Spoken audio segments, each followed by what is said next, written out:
The Melbourne Institute brings research, policy expertise and engagement to the University of Melbourne. First-class economic analysis there to inform the policy choices in front of Australia and shared with the Australian community. The Melbourne Institute is structured into 6 research teams, ranging from the HILDA team, which collects the social and economic household panel for Australia, to a group that works on economics of education, health team, industrial, labour and social policy, and also macroeconomics.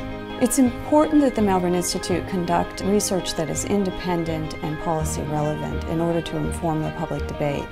There are an awful lot of pressing social policy issues at the moment that require evidence in order for us to make sensible decisions.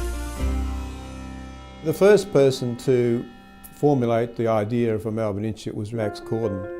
His motivation was just to increase research on the Australian economy. But he passed the baton to Professor Richard Downing. In a real sense, Professor Richard Downing is the father of the Melbourne Institute. And then in 1962, he appointed Ronald Henderson as director. The Melbourne Institute really established its reputation early on through all its work on poverty.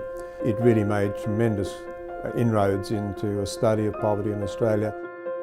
Melbourne Institute over the years has been right at the centre of many important policy discussions that work on shaping of Medicare, providing advice to governments on health policy over a long period of time. It's only really relevant to policy if you can relate the good economic theory to the real conditions of the economy and the society based on data, and that's the unique strength of the Melbourne Institute.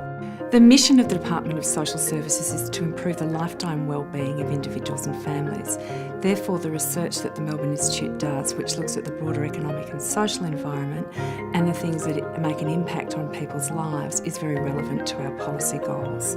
Our work in supporting ministers with policy advice needs to be well informed by strong research and evidence, and the Institute makes a strong contribution in this area. I think the Melbourne Institute research reminds us how important it is to ground everything in an evidence-based approach. For macroeconomists, they've sort of led the way in just a number of areas. And there were early protagonists of saying it's important to seasonally adjust data. It's important to look at data trends rather than just the wiggles that we get from month to month, from quarter to quarter in the data, because that can obscure the message.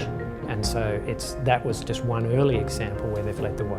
HILDA is a household-based panel survey which was commenced in 2001 and is conducted by the Melbourne Institute for the department. It gives us data on income, employment, family formation, study transitions, and this is very valuable in defining policy interventions for the future. The great thing about the Melbourne Institute in terms of its benefit to Australia is that it has been in place a long enough period to demonstrate the value of a model like this, a model where we retain quality researchers and they have a serious database available to them that's nurtured over time. And as a result of that, sort of replication is a form of flattery, and a number of other similar institutes are growing up around the place. And Australia will need these. It'll need this long-term investment in applied research to support the solving of public policy problems. The Brotherhood's collaboration with the Melbourne Institute goes back to the late 60s in those early inquiries into poverty, and that collaboration has continued to today. When you look at the value of the Institute over the years, its attention to both the social and the economic and the relationship between the two. That's going to be even more important in the decade ahead.